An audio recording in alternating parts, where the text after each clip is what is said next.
They called me selfish for saying no. Months later, I kept telling myself I could handle it. The trip, the heat, the crowds, the hours away from home. I said it over and over until it started to sound like the truth. But the truth was, I already knew I couldn't. My body had made that clear months ago.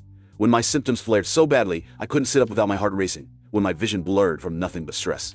When getting through class felt like running a marathon on shaking legs. I came home from college barely holding myself together. I didn't even have the words to explain what living in my body felt like anymore. Just that I was tired in ways no one seemed to understand. And still, the trip hung over me like a deadline I couldn't meet. My mom gave me an out. She sat at the kitchen table and said maybe we should skip it. Maybe it wasn't a good idea after all. I should have felt relief. But all I heard was disappointment she tried to swallow. I tried to be honest. I told her I was worried about the heat, the travel, the risk. But somehow we circled right back to, we can make it work. And I almost agreed. I almost pushed myself, like I always do.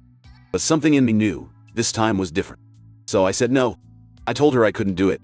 And that's when the kindness ended. The words hit harder than I expected. You're only too sick when it's for your mother. I stood there, crying like a child, hearing how selfish I was. How I could push through for friends but never for family. How I was ruining everything she'd planned. They didn't see the months I'd spent hiding how bad it had gotten. They didn't see the fear sitting in my chest, knowing if I went, I might collapse miles from home. All they saw was me ruining their weekend. I locked myself in my room that night and wondered if they were right. The festival came and went without me. I stayed in bed, swimming in guilt that felt like failure.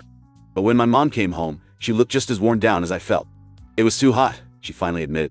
I had to leave early. It didn't fix everything. It didn't make the anger disappear. But for the first time, she didn't argue when I said I made the right choice. I stopped apologizing after that. Stopped forcing myself to meet expectations that broke me.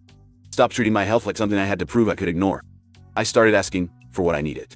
Started saying no when I had to. Started believing I wasn't a failure for living differently than they wanted me to. And months later, my mom and I sat on a quiet beach, not a concert stage. No crowds. No heat. No pressure to pretend we were people we weren't. "This is perfect," she whispered. And it finally was. This was just the short version of the story. If you want to hear the full, detailed version with every raw moment and reflection, check the pinned comment. You'll find the link there.